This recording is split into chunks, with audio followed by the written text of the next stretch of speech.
Welcome to the very first stream of behavioral logic. Here's a test. Find out if it's good. I wanted to go over the first comments that I got on this channel. It was on my second video. I'm kind of easing into this. I don't want that much attention while I'm still figuring out what the hell I'm doing. But a commenter, John SH7RR, left 3 pretty extensive comments on my second video, and I didn't have all my alerts set up properly at the time, so I missed this great conversation, and it's kind of disappointing. I replied a week or so later, but the moment had passed.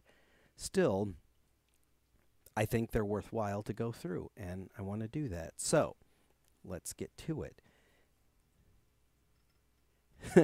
The very first sentence is, "It really hurts to listen to you struggling with this." I love it. What a great opener.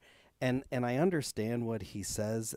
The video, let me scroll down, is called, "Okay, but what is intelligence?" My search for the best definition of intelligence. And in this video, it wouldn't have taken very long for me to just say intelligence is choosing actions to accomplish a goal. That's even too short for a short. I wanted to walk the viewer kind of through my thought process and go down a few different avenues and see how they work and really define the problem and imitate the logical paths that I took in order to end up with my conclusion. So yeah, I get at the beginning it hurts to see me struggling. I wasn't really struggling. I was just pretending to struggle for comedic effect. Anyhow, how does one know if what they have judged to be this or that is correct judgment? Okay, that's a good question. Is not judgment, every judgment, performed through competence in grammar systems? Okay, well, that was good. I'm not sure what he means by grammar systems. I guess it's like maybe logical symbology, some kind of algorithm or program or language or whatever. So, okay, if that's okay, yeah, I think I got that. Let me know if maybe it doesn't. Plato explained it.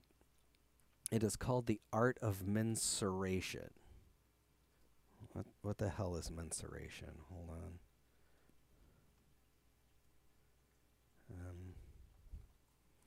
Mensuration. Meaning. Oh. Why didn't I just say that? All right.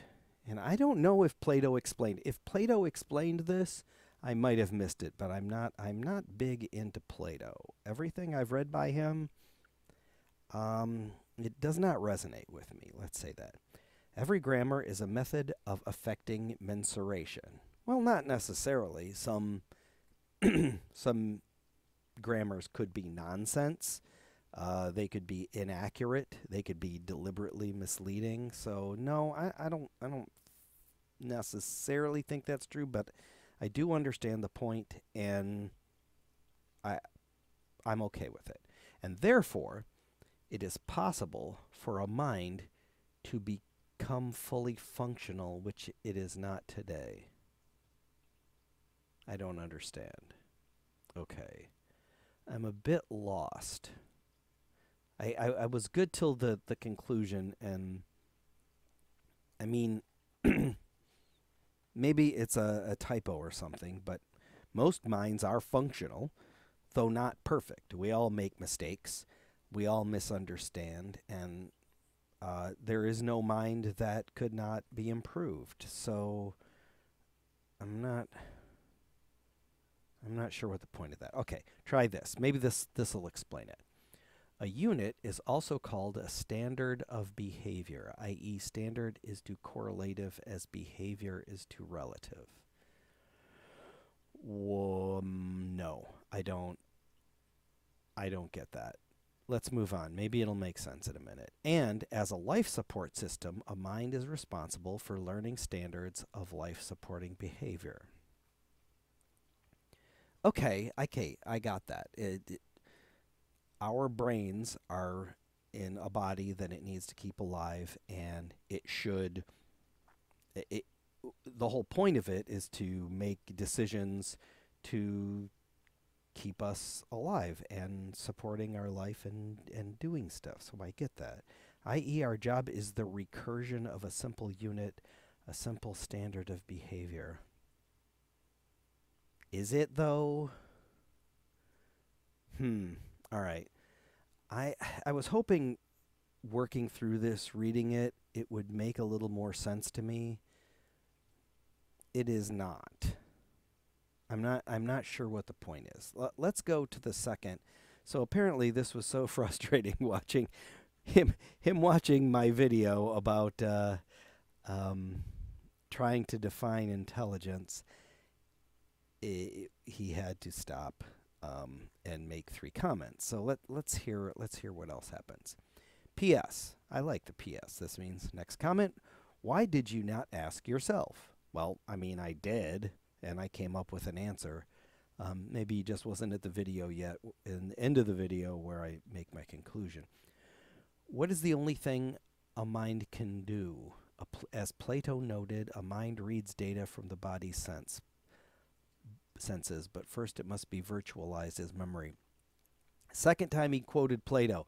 In my opinion, Plato, this is thousands of years ago, before modern science. In fact, Plato is considered kind of anti-science. He was anti-empiricism. Even from what I know, I'm not a philosophy expert, but from what I know, his student Aristotle was one of the first people to talk about empiricism and criticize his teacher Plato, who just thought that whatever you thought, that was good enough. You don't have to have evidence. You don't have to test it. So all of these Plato quotes are concerning, since I know Plato is very, very anti-science, or at least can be. And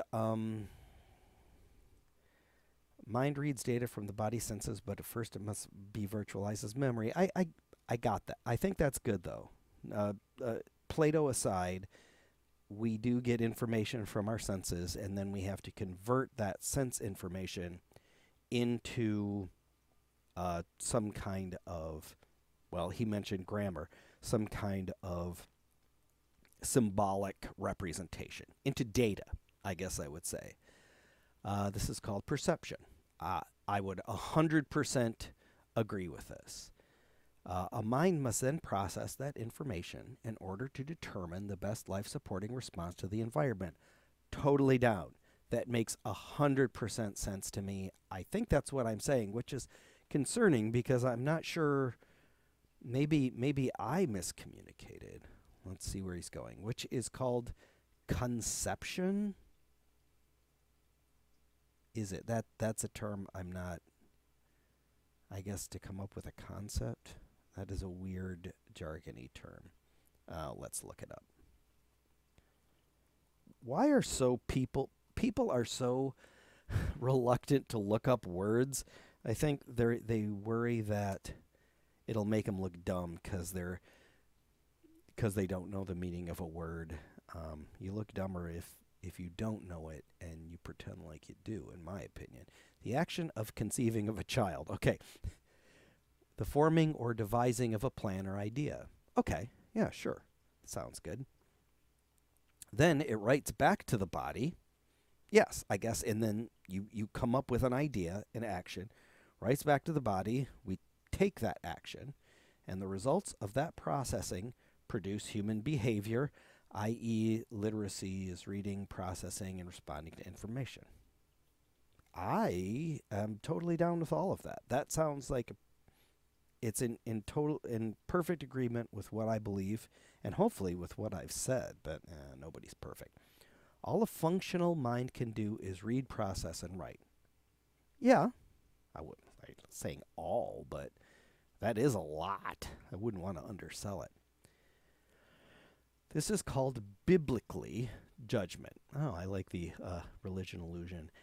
Your every behavior demonstrates to the environment your level of intelligence, your ability to use binary recursion to maintain and promote life. I'm not sure what binary recursion really is trying to say, or demonstrate to the environment your level of intelligence. I mean, I don't think any of that is wrong. I think maybe I just don't understand it. That is why, when you are informed that mankind is causing environmental collapse, that you can say mankind is not yet intelligent enough to live. That has to change. I like that sentiment. Yeah. We definitely have problems as a society. Unfortunately, mankind, a group of people, is not intelligent. An individual has intelligence. When you're starting to talk about how people work together, I think that's sort of a different thing, but we'll see. So, nope. No intelligent person could possibly be the bullshit spread as AI. I don't get it.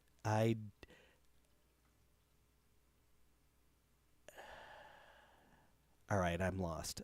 If anybody watches this ever, that let me know what I missed. I'm not sure this is really good.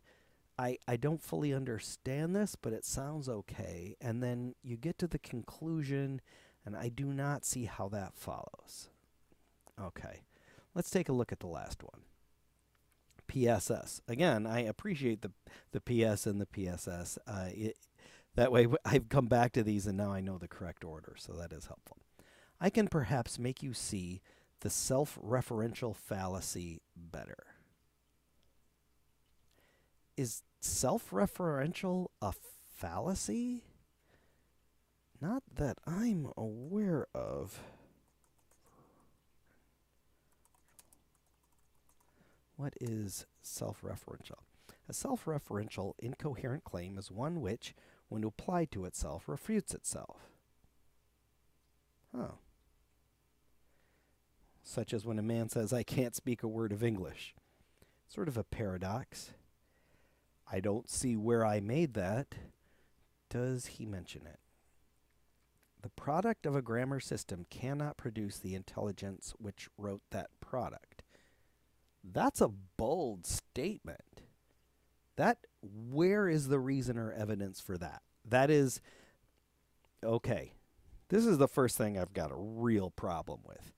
This, and philosophers love doing this. They just say, they declare a profound statement. The product of a grammar system cannot produce the intelligence which wrote that product. That's completely unverifiable. That is an assertion with no evidence. And according to Hitchens' razor, that which can be asserted without evidence may be dismissed without evidence. So let's see what he makes of it. The principles are the same for every member of our grammar matrix. You cannot write a grammatical product which that then can write itself. Tense error. Okay. Now he's given us a little more, and I can see that is actually factually wrong. That isn't just without evidence. That is provably wrong. We know that isn't true. For example, we have like a Turing machine. Take a Turing machine. You can create a Turing machine with a Turing machine. You can anything. So let me back up. Maybe that's not the best way. When Alan Turing created the Turing machine and he showed that he demonstrated that it could pretty much create any possible calculation. Very simple. And it's really interesting if you're looking into Turing machines now, that people are trying to come up with what's the simplest possible Turing machine. And the simplest one, you know what? We're looking stuff up. Why It is amazing how often in the information age people don't even bother to look things up. we have we have so much information at our fingertips, and I have arguments with people. No, I don't think that's it. No, I think it is. It's like, why are this is an argument that we had to have decades ago. Now we can just you just look it up and not even have to. The simplest turfing. It's the simplest turfing machine. I don't know, J.K. Rowling. Wolfram's two-state, three-symbol Turing machine. Whoa, that can't be right.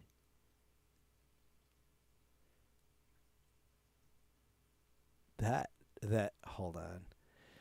Let's see what theoretical computer stack exchange says.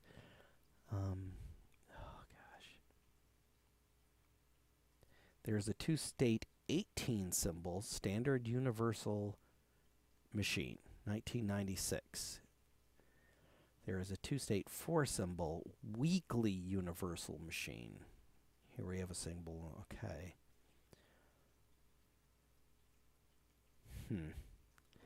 Well, let's say two states and 18 symbols is the simplest one. And it's much simpler than Turing's.